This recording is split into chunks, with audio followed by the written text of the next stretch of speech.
Happy holidays to all my regretters out there. 2015 was a pretty wild, up and down kind of year for WWE, but one of the bigger stories to come out of the company this year was the increased attention toward the women's division. Thanks in large part to the female wrestlers on NXT, the division's been under a bigger spotlight than ever before, resulting in some amazing matches. Despite this, the so-called Divas Revolution on the main roster has been a joke. Women like Charlotte, Sasha Banks, and Paige seem to be doing their damnedest to pull off the lame storylines they've been given. And let's not forget people like Eva Marie and the Bella Twins. Ugh, they're just the worst, right? That's right, when you look at women's wrestling over the last 15 or 20 years, it can't get much worse than this year. Nope, hands down, 2015 is the most embarrassing it's ever been. Women of Wrestling Unleashed, bitches. Ah yes, Women of Wrestling. At some point between Glow and Shimmer, WOW was once the preeminent women's wrestling league in America, and just saying that makes me want to slam my hand in a door as punishment. Women of Wrestling, which rose to prominence in the early 2000s thanks to nationwide TV syndication, was the brainchild of David McLean, the same man who brought fans Gorgeous Ladies of Wrestling back in the 1980s. WOW was the spiritual successor to Glow in that it was almost exactly the same. Campy characters, over-the-top acting, and for the most part, bad wrestling. And nowhere was this more evident than WOW's one and only pay-per-view in February of 2001, Women of Wrestling Unleashed. This show inexplicably packed LA's Great Western Forum, and those fans were rewarded with a level of women's wrestling that'll make you consider a 24-hour Bellathon to be an improvement. How bad was it? You're about to find out. Welcome to WOW Women of Wrestling Unleashed! WOW was meant to be a celebration of the female athlete, but just in case you forgot what era we were living in at the time, let McLean remind you. And oh yeah, baby, this one. The WOW Swimsuit Competition, where you fans at home We're introduced to the announce team, Lee Marshall and Bobby Heenan. Oh man, what happened, Brain? Did you really hate WCW and their money that much? Like its predecessor, WOW is chock full of campy, vaguely sexy gimmicks. You have your cheerleader, your school teacher, your cowgirl, your police officers, your other kind of cowgirl, your biker girls, your copyright infringement, your orange is the new black. Yes sir, if you've got a fetish, WOW has you covered. The opening match is between Randy Rah-Rah, the originator of the cheerleader with an eye patch gimmick, and Jacqueline Hyde, a split personality gimmick which comes across more as Harley Quinn mixed with Ed Ferreira as JR? It's a slugfest! It's a slugfest! Oh! WOW Unleashed! I knew a girl once, she used to look at the mirror so much, she broke it without even being hit. Well, she's not only got a lot of star in her mind, Brain, but she's got a point to prove. Oh, no. Oh, no.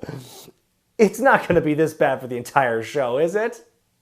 from Her Majesty's Secret Service, it's Blonde, Jane Blonde.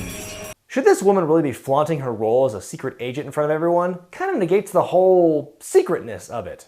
The best part of Jane Blonde's gimmick, though, is her entrance video. Get a load of this. McLean.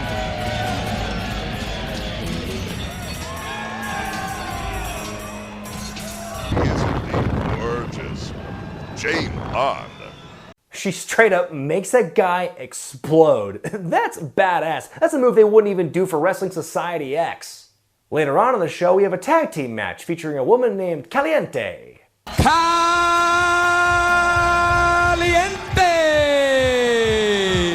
What are you doing? Is that what you think salsa dancing looks like? Please stop.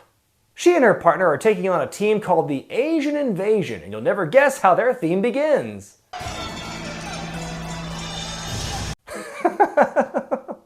Let's play that one again.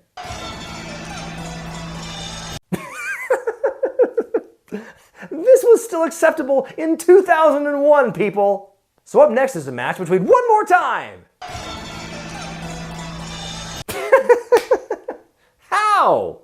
Here's a match between the Disciplinarian and Bronco Billy. In case you were wondering, here's how you can take the piss out of the pedigree in 3 easy steps. Step 1, easily get your foot on the ropes right after being hit with the finisher. Step 2, get up mere seconds after your opponent turns away. Step 3, defeat your opponent with a roll-up.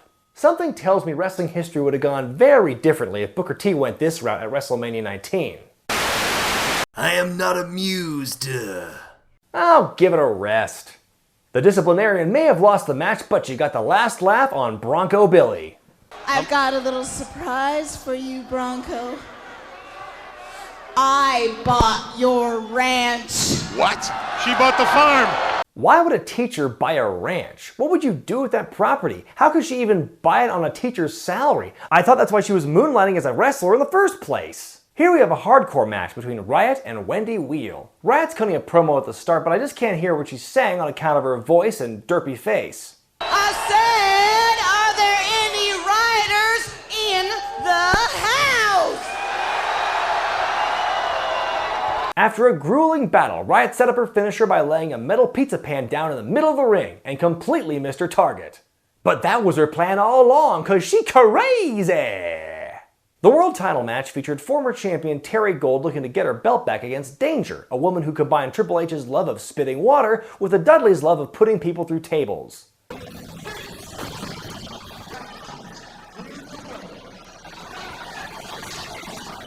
Has anyone thought to just stop leaving tables around this woman so she won't destroy them? It's just the only thing she does.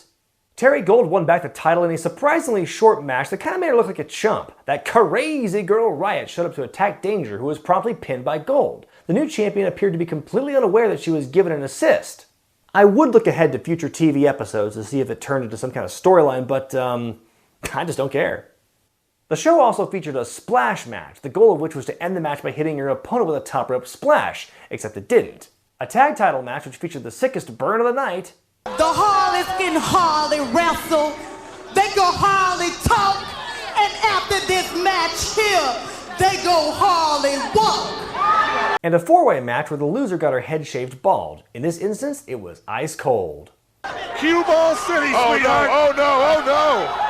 That was a lousy hairdo anyway. Oh no! Take off the feathers, Floyd.